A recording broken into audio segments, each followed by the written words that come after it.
ભરૂચના મોનાપાર સોસાયટીના retired army મેનના બંધ મકાનને તસ્કરોએ નિશાન બનાવી રોકડ તેમજ સોના ચાંદીના દાગીના મળી 3,89,000થી વધુના મુદ્દામાલની તસ્કરી કરી જતા ચકચાર મચી જવા પામી છે। જોકે ચોરીની સમગ્ર ઘટના સીસીટીવી કેમેરામાં કેદ થઈ જવા પામી હતી।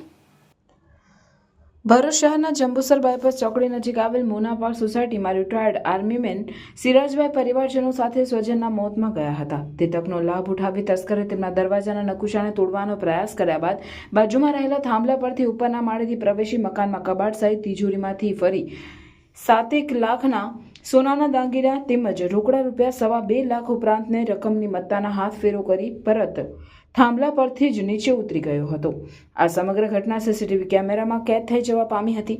મોતના પ્રસંગમાંથી સિરાજભાઈ ઘરે આવતા ઘરમાં ચોરી થયું હોવાનું માલુમ પડતા બી ડિવિઝન પોલીસને જાણ કરતા પોલીસ કાફલો દોડી આવ્યો હતો અને સીસીટીવી ફૂટેજ ચકાસવા સાથે તસ્કરોનું પગેરો મેળવવાની કવાયત હાથ ધરી હતી।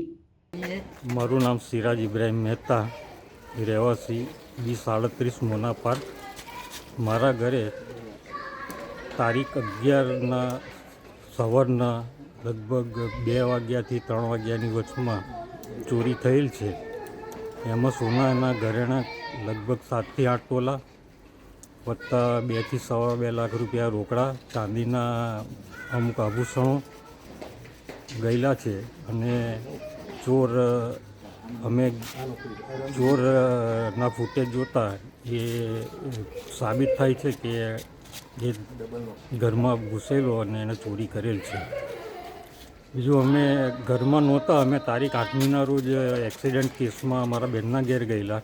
ત્યાંથી કાલે 11:15ના ગાળામાં ઘરે આવતા આ વસ્તુ અમારા ધ્યાનમાં આવતા અમે બી ડિવિઝન પોલીસ સ્ટેશનમાં ફોન કરી અને ફરિયાદ પણ નોંધાવી છે।